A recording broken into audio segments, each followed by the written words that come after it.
আমি একটা আহ, জরিপ করেছিলাম।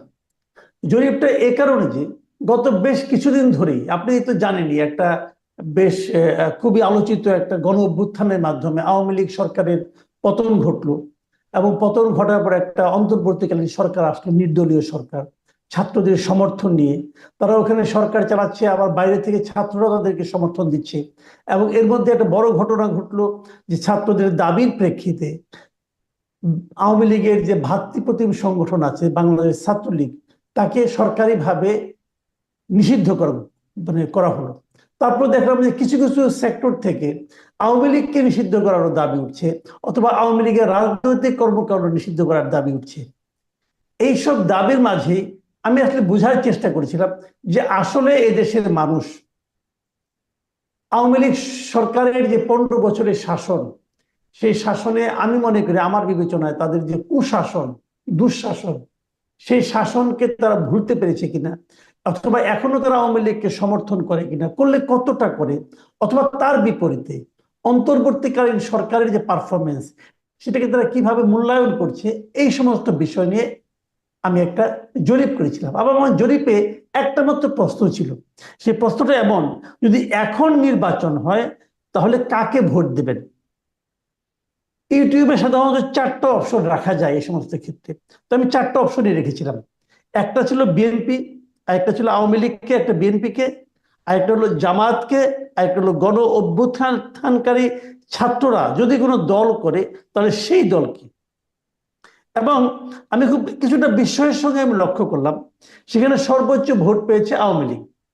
আওয়ামী লীগ পেয়েছে 56% ভোট। দ্বিতীয় স্থানে আছে জামায়াতে ইসলাম, তারা পেয়েছে 20% ভোট। তৃতীয় স্থানে আছে বিএনপি, তারা পেয়েছে 18% ভোট।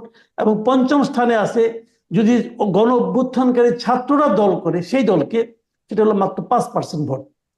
এই জরিপটা আমি দিয়েছিলাম হলো আজকে থেকে 5 দিন আগে।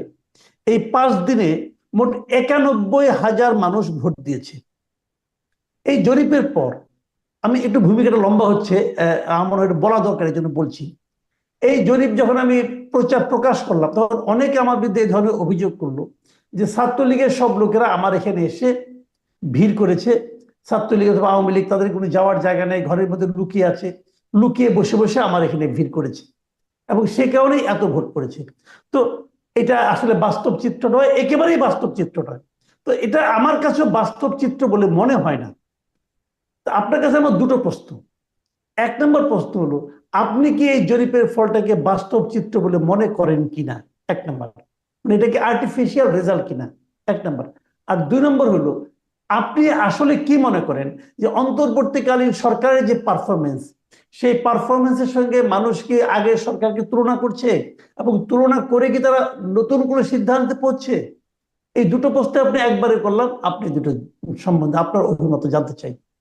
সেইটা মানে আমার যে আপনার যে জরিপটা, হ্যাঁ, সেটা আমি হুম। একেবারে from neutral point of view বলতে পারি। যেমন ধরেন, আমি যখন বাজারে যাচ্ছি, তখন আমি অনেককেই বলতে শুনতেছি যে আগের আমল ভালো ছিল। আমি অনেককেই বলতে শুনছি, এটা কিন্তু হার্ড রিয়ালিটি।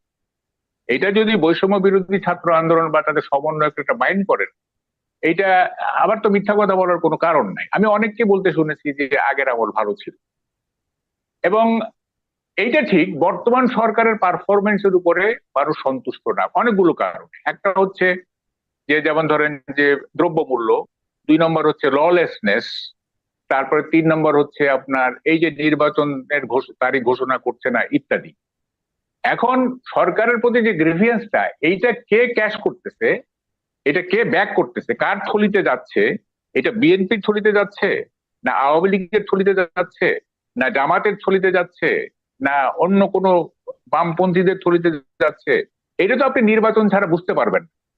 হ্যাঁ, সরকারের প্রতি যারা অসন্তুষ্ট হয়েছে, বিশেষ করে দ্রব্যমূল্য এবং ললেসনেসের কারণে, তারা আসলে কোন দিকে ঝুঁকতেছে, তাদের শিফটিংটা কোন দিকে হচ্ছে, বিএনপি না জামাত না আওয়ামী লীগ না কি, এটা তো আপনি ইউ ক্যানট ডিসাইড ইট মানে উইদাউট এনি পোল, তাই না? আপনি তো ভোট ছাড়া এটা বুঝতে পারবেন না। এইবার আপনার পরিকল্পনার পেছনে যে আপনি যে কি চিন্তাটা, এখানকার লজিকটা কি, আপনি কি আশা করতেছেন?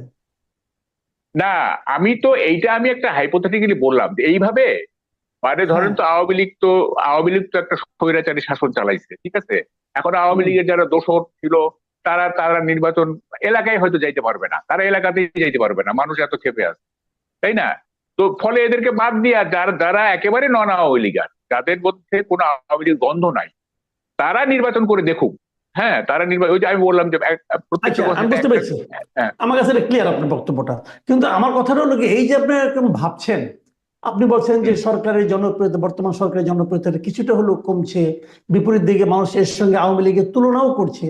এর পেছনে কি আপনি এই যে বর্তমানে যে একটা ঘটনা চলছে, যে মনে করেন এই সংবিধান মানি না, বঙ্গবন্ধুকে মানি না, আজকে একজন উপদেষ্টা বললো যে দরবার হল থেকে বঙ্গবন্ধুর ছবি নামিয়ে দিয়েছেন, একটা বাহাদুরি করে সামনে দাঁড়িয়ে উনি ফেসবুকে স্ট্যাটাস দিলেন, এই যে ঘটনাগুলি, এই ঘটনাগুলো কি আমাদের দেশের কিছু সংখ্যক নাগরিককে একটু হলেও বিরক্ত করছে? আপনার কি মনে হয়? না, এইটা তো মানুষ ভালোভাবে নিচ্ছে না। ভালোভাবে নিচ্ছে না মানে হচ্ছে যে এগুলো তো নন ইস্যু, এগুলিকে ইস্যু করা কেন হচ্ছে আমি এটাই বুঝি না। ইস্যু তো এখন দ্রব্যমূল্য, ইস্যু তো এখন মানে ললেসনেস, ইস্যু তো এখন নির্বাচন। হ্যাঁ, সংস্কার তো কিছু আছে। এগুলি তো নন ইস্যু, এগুলি দিয়ে কি অ্যাচিভ করা যায় আমি বুঝি না। হ্যাঁ, এইটা তো কিছু মানুষকে খেপানো হচ্ছে, ধরেন যারা যারা প্রো আওয়ামী লীগার, হ্যাঁ, যারা ডাইহার্ড আওয়ামী লীগার, তারা খেপে যাচ্ছে, তাই না? তাই আপনি তো কাউকে হস্টাইল করে তো কোনো লাভ নেই, আপনাকে তো পলিটিক্স অফ অ্যাকোমোডেশন করতে হবে, তা না হলে তো সোসাইটিতে আপনি সুস্থির করতে পারবেন না। এই সোসাইটিকে তো আনরেস্ট করলে তো আপনাদেরই ক্ষতি, আপনারা শাসন করতে আপনার কষ্ট হবে। সোসাইটি যদি আনরেস্ট হয়ে যায় তাহলে আপনারা কিভাবে ভালোভাবে শাসন করবেন? তো সোসাইটিকে তো আপনাকে সুস্থির রাখতে হবে, এবং সোসাইটিকে যদি সুস্থির রাখতে হয় তাহলে তো আপনাকে এই ধরনের ইস্যুতে হাত দেওয়া উচিত না। যে সমস্ত ইস্যু, আর আরেকটা কথা হচ্ছে এই যে বঙ্গবন্ধুর ছবি যে নামানো হলো, এইটা কি কোনো আহ, আমি জানি না ঠিক উপদেষ্টা পরিষদে কি কোনো সিদ্ধান্ত হয়েছে এটা, এবং সিদ্ধান্ত আকারে এটা হয়েছে না একজন উপদেষ্টার নিজস্ব এটা ইয়ে হয়েছে, আমি ঠিক জানি না। হ্যাঁ, কারণ না এইটা তো যদি, এখন পর্যন্ত না, জি এখন বলেন পর্যন্ত বলেন তো না। এখন পর্যন্ত তো কনস্টিটিউশন আপনি বাতিল করেন নাই কিংবা স্থগিত করেন নাই।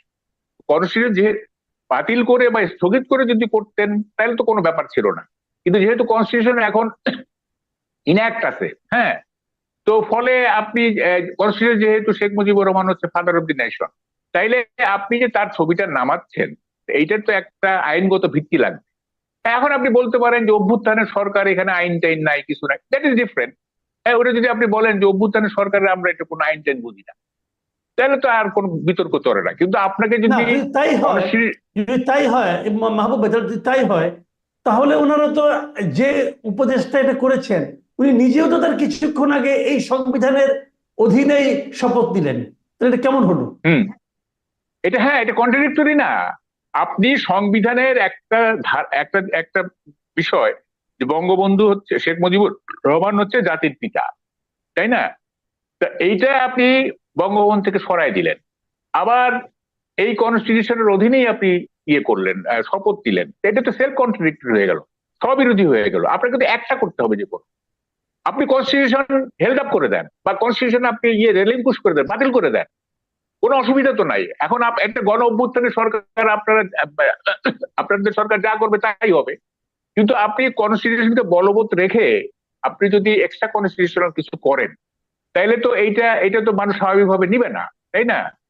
এবং জি, এইটা আপনার দায়িত্ব হচ্ছে, আপনি শুনেন চিফ অ্যাডভাইজার তো প্রথম দিনই বললেন যে আমরা ইউনিটি চাই, we are in one family. আমরা তো খুশি হয়েছিলাম, আমরা, হ্যাঁ ঠিক আছে, এটা সাংঘাতিক ব্যাপার, একটা ন্যাশনাল ইউনিটি, আমরা সবাই এক পরিবার। হ্যাঁ, তা আমরা তো দেখছি জি, ক্রমে ক্রমে ক্রমে ক্রমে মানুষকে ডিভাইড করে দেওয়া হচ্ছে, বিভক্ত মানুষকে করা হচ্ছে, ডিভাইড করে রাইট। দেওয়া হচ্ছে, মানুষকে, হ্যাঁ, মানুষকে অসন্তুষ্ট করা হচ্ছে। আপনি কি এটা অস্বীকার করতে পারবেন যে বঙ্গবন্ধুর ভক্ত ভক্ত বাংলাদেশে একেবারেই নেই, একজনও নেই? এটা কি হয়? এটা কি হয়? আপনি গ্রামে যান, 80 থেকে 85 বছরের যে কোনো লোক আপনি জিজ্ঞাসা করেন যারা আওয়ামী লীগ করতো, তারা নিরীহ, তারা কোনো দলবাজি করে না, তারা কোনো চাঁদাবাজি করে না, তারা কোনো সুবিধা, নিরীহ। সে বলবে যে ভাই 54 সাল থেকে নৌকা মার্কায় ভোট দিয়ে আসতেছি বঙ্গবন্ধু, হ্যাঁ, যুক্তফ্রন্টে ভোট দিছি, 70-এ ভোট দিছি, আমরা ভাই বঙ্গবন্ধুর সাথে আছি। একদম 80-82 বছরের বৃদ্ধ যারা, আমি বলছি, হ্যাঁ, তারা দেখবেন নিরীহ টাইপের লোক, কিন্তু বঙ্গবন্ধুকে তারা ভালোবাসে, তার তারা মানে কোনোদিনও আপনি যেটা মনে মানে করছেন, পাওয়ার। তার মানে আপনার আপনার বক্তব্য হুম। হলো যে এই যে অপ্রয়োজনীয় বিতর্কগুলো, এটা এটা হ্যাঁ, জাতিকে আসলে ঐক্যবদ্ধ করার পরিবর্তে বিভক্ত করছে, এবং বিভক্ত করছে বিভক্ত এবং এই জাতি বিভক্ত জাতি অগ্রসর হতে পারে না। পারে না, এবং বিভক্ত জাতিকে রুল করাও কঠিন। বিভক্ত জাতিকে যে আপনি শাসন করবেন এইটা, জি এবং সোসাইটিকে আনরেস্ট করা, এইটা তো কোনো বুদ্ধিমান সরকার করে না।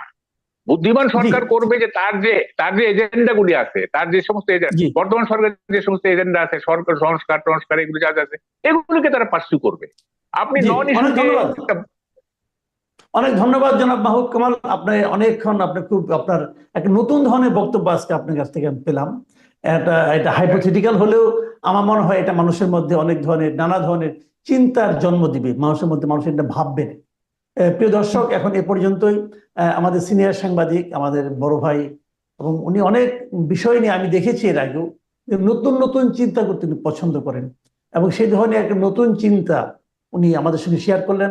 আমার ধারণা এই চিন্তাটা আপনাদের মধ্যেও আলোচিত হবে, এবং আলোচনার পর হয়তো আপনারাও কোনো একটা সিদ্ধান্তে পৌঁছতে পারবেন। আপনারা সবাই ভালো থাকবেন। জনাব মাহবুব কামাল, আপনাকে অনেক ধন্যবাদ এবং কৃতজ্ঞতা আমাদের সঙ্গে যুক্ত হওয়ার জন্য। আজ এ পর্যন্তই। আল্লাহ হাফিজ।